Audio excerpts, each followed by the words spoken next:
வணக்கத்துடன் இது இன்பா டாக்ஸ். அதாவது மத்திய கிழக்கு பகுதியில் பதட்டம் நீடித்து கொண்டிருந்த விடயங்களை மையப்படுத்திய செய்திகள் எல்லாம் நேற்று நீங்கள் மிக தெளிவாக பார்த்துருப்பீங்க. இதில் அமெரிக்காவிற்கும் ஈரானுக்கும் இடையே நடைபெற்று கொண்டிருந்த பேச்சுவார்த்தை முறிவுட்டதும், அதன் பின்பு அமெரிக்காவிற்கும் ஈரானுக்கும் ஹர்மோஸ் நீரிணையை மையப்படுத்தி இப்பொழுது நடந்து கொண்டிருக்கக்கூடிய முட்டல் மோதல்கள், இவைகளை மையப்படுத்திய செய்திகளை எல்லாம் மிக தெளிவாகவே நான் எடுத்து வைத்திருந்தேன். இன்றைக்கி பார்த்தீங்கன்னா ஒரு அதிர்ச்சியான செய்தி என்று கூட சொல்லலாம். ட்ரம்ப் அவர்களை அழிப்பதற்காக எடுக்கப்பட்ட பல முயற்சிகள் தோல்வியை சந்தித்திருக்கிறது என்கின்ற ஒரு செய்தியும், குறிப்பாக ட்ரம்ப் அவர்களை கத்தியால் குத்தி கொள்வதற்கான முயற்சிகள் எடுக்கப்பட்டது என்றும், அந்த முயற்சிகள் எல்லாம் தோல்வியை சந்தித்திருக்கிறது என்கின்ற ஒரு செய்தி இப்பொழுது ஊடகங்கள் மத்தியில் மிகப்பெரிய ஒரு பேசுபடு பொருளாக மாறியிருக்கிறது.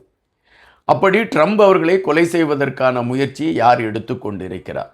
அப்படி என்றால் அமெரிக்கா ஒரு பாதுகாப்பற்ற நிலையில் தங்களுடைய அதிபரை வைத்திருக்கிறதா?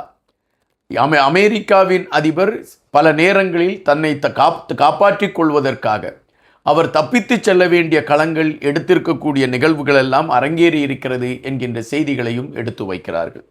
உண்மையிலே என்ன நடந்து கொண்டிருக்கிறது ட்ரம்ப் அவர்களை மையப்படுத்தி என்கின்ற ஒரு கேள்வி மனதிற்குள் எழும்பக்கூடிய காரணத்தினால் அது சார்ந்த சில தேடல்களைத்தான் நாம் பார்க்க வேண்டியதிருக்கிறது. அதாவது துருக்கிக்கு சென்றிருந்த ட்ரம்ப் அவர்கள் ஒரு முறை துருக்கியில் தன்னை அழித்து விடுவார்கள் என்கின்ற அந்த ஒரு பயத்தின் காரணமாக யாருக்கும் தெரியாமல் ஒரு ட்ரக்கில் ஒளித்து கொண்டு அவர் தன்னுடைய நாட்டை நோக்கி நகரக்கூடிய களங்களுக்கு இன்னொரு விமான நிலையத்தில் சென்று அவர் தப்பித்தார் என்கின்ற ஒரு செய்தி அப்பொழுது பரவலாக பேசப்பட்டது உண்டு. தற்பொழுது அவர் மீது கத்தியை வைத்து குத்தி கொலை செய்வதற்கான முயற்சிகள் எடுக்கப்பட்டதாகவும், அந்த முயற்சிகளில் மயிரிழமையில் ட்ரம்ப் அவர்கள் தப்பித்து விட்டார் என்கின்ற ஒரு செய்தியும் இப்பொழுது வலுவடைந்திருக்கிறது. இது உண்மைதானா? இதன் பின்னால் உண்மையிலே வேறு பல காரணங்கள் இருக்கிறதா என்பதை குறித்தெல்லாம் பார்க்க வேண்டியதிருக்கிறது. ஈரானை பொறுத்தமட்டில் அமெரிக்காவோடு பேச்சுவார்த்தை நடத்துவதற்கு தயாரா என்று இப்பொழுது கேட்டால் அவர்கள் சொல்லக்கூடிய விடயம் மிக தெளிவாக இருக்கிறது. ட்ரம்ப் இல்லாமல் வேறு யாராவது ஒருவர் அதிபராக வீற்றிருக்கக்கூடிய களத்தை எடுத்தால் அவர்களோடு பேசுவதற்கான முயற்சிகளை நாங்கள் எடுப்பதற்கு தயாராக இருக்கிறோம் என்று ஈரான் அறிவித்திருக்கிறது.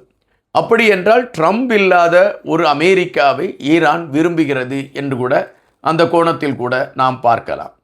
ஆனால் எதற்காக ட்ரம்ப் அவர்களை அழிப்பதற்கான ஒரு களம் எடுக்கப்படுகிறது? 2020ஆம் ஆண்டு புரட்சிகர அமைப்பின் தலைவராக இருந்த அந்த ஒரு மிகப்பெரிய வலிமையான தலைவராக இருந்த சுலைமான் அவர்களை அமெரிக்கா நடத்திய தாக்குதலில் அவர் மரணத்தை தழுவுகிறார். அது திட்டமிட்டு அவர் மீது தாக்குதல், அவரை அழிக்க வேண்டும் என்கின்ற கணக்கீட்டில்தான் அந்த தாக்குதல் நடத்தப்பட்டதாக அப்பொழுது செய்திகள் வந்தன.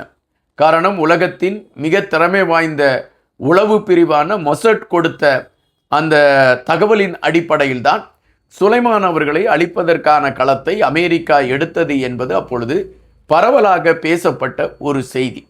எனவே தங்களுடைய மிகப்பெரிய ஆளுமையான ஒரு தலைவரை அமெரிக்கா லெகுவாக அழித்து விட்டதே என்கின்ற கோபம் அந்த புரட்சிகார அமைப்பிற்கு மனதிற்குள்ளே அது இருந்து கொண்டே இருந்தது.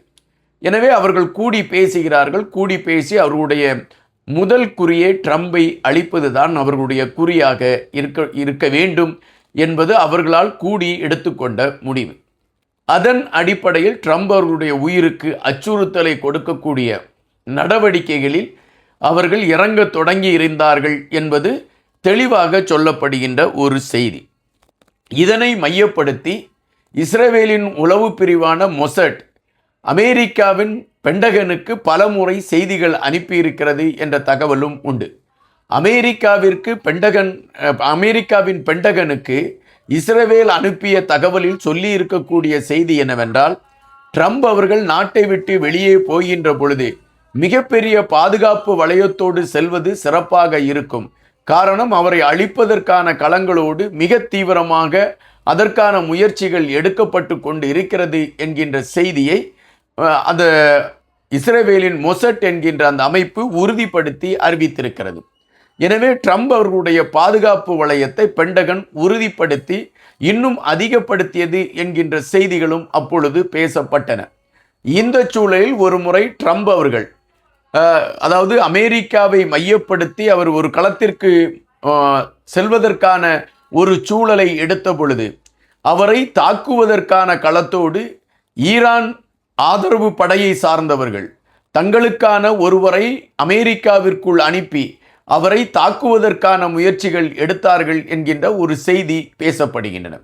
அந்த செய்தியின் அடிப்படையில் ட்ரம்ப் அவர் செல்கின்ற கூட்டத்தில் ட்ரம்புக்கு அருகாமையில் சென்று அவருடைய அவருடைய வலதுபுறத்திலோ அல்லது இடதுபுறத்திலோ இருந்து அவரை கத்தியால் குத்தி அவரை வீழ்த்தக்கூடிய களத்தை எடுக்க வேண்டும் என்கின்ற திட்டமிடுதலோடு ஒருவர் அனுப்பப்பட்டிருந்தார் என்றும் ஒரு மயிர் இளமையில் ட்ரம்ப் அவர்கள் தப்பிப்பதற்கான களங்கள் எடுக்கப்பட்டது என்கின்ற செய்தியை இப்பொழுது உறுதிப்படுத்தி தகவல்கள் எடுத்து வைக்கப்படுகிறது. இதை ஈரான் புரட்சிகர அமைப்பும் மறுக்கவில்லை அல்லது அதற்கான மறுப்புகளையும் அவைகள் எடுத்து வைக்கவில்லை. இது ஒருபுறம் இருக்கக்கூடிய சூழலில் இதற்கு முன்பு நடந்த ஒரு சம்பவம் பரபரப்பாக பேசப்பட்டது. அந்த சம்பவம் என்னன்னு பார்த்தீங்கன்னா, துருக்கிக்கு ட்ரம்ப் அவர்கள் செல்கின்றார்கள். துருக்கிக்கு சென்று விட்டு ட்ரம்ப் அவர்கள் அமெரிக்காவிற்கு திரும்ப வேண்டும். அமெரிக்காவிற்கு திரும்புவதற்காக ட்ரம்ப் அவர்கள் ஏற்பாடு செய்யப்பட்டிருந்த அந்த விமானம் இன்னொரு அரபு நாடை சார்ந்த ஒரு நாடு அவருக்கு அந்த விமானத்தை ஏற்பாடு செய்திருந்தது. அந்த விமானத்தில் தான் ட்ரம்ப் அவர்கள் துருக்கியிலிருந்து மீண்டும் அமெரிக்காவிற்கு வர வேண்டும் என்பது அந்த திட்டமிடுதலுடைய களமாக இருந்தது. ஆனால் ட்ரம்ப் அவர்களுக்கு வந்த செய்தி நீங்கள் விமானத்தில் செல்வதாக இருந்தால் உங்களை தாக்கி அழிப்பதற்கான களத்தை எடுப்பதற்கு இந்த புரட்சிகார அமைப்பு தயாராக இருக்கிறது, உங்களுடைய உயிருக்கு மிகப்பெரிய அச்சுறுத்தல் இருக்கிறது, நீங்கள் எப்படி இப்பொழுது அமெரிக்காவிற்கு செல்ல போகிறீர்கள் என்பது மிகப்பெரிய கேள்வியாக இருக்கிறது என்று எடுத்து வைக்கப்பட்டிருக்கிறது. எனவே ட்ரம்ப் அவர்களை பாதுகாக்க வேண்டிய ஒரு கட்டாயம் இருந்த காரணத்தினால் ட்ரம்ப் அவர்கள் தப்பித்து செல்வதற்கான முயற்சியை அவர் வேறொரு கோணத்தில் எடுத்தார். அதுதான் அந்த ட்ரக்கில் அவர் தப்பித்து சென்றார் என்கின்ற ஒரு செய்தி பரவலாக பேசப்பட்டது. அப்படித்தான் துருக்கியிலிருந்து அவர் தப்பித்து அமெரிக்காவிற்கு வந்தார் என்கின்ற செய்தி உறுதிப்படுத்தப்படுகின்றன. அப்படி என்றால் ட்ரம்ப் அவர்களை அழிக்க வேண்டும் என்கின்ற நிலைப்பாட்டில் புரட்சிகார அமைப்பு மிக தீவிரமாக களத்தில் நின்று செயல்படுகிறது என்பது திட்டவட்டமாக நமக்கு தெரியக்கூடிய ஒரு செய்தியாக இருக்கிறது என்பதை நாம் இங்கு பார்க்க வேண்டியதாக இருக்கிறது. எனவே ட்ரம்ப் அவர்களுடைய உயிர் மிகப்பெரிய அச்சுறுத்தலில் இருக்கிறது என்பது மீண்டும் மீண்டும் உறுதிப்படுத்தப்படுகிறது.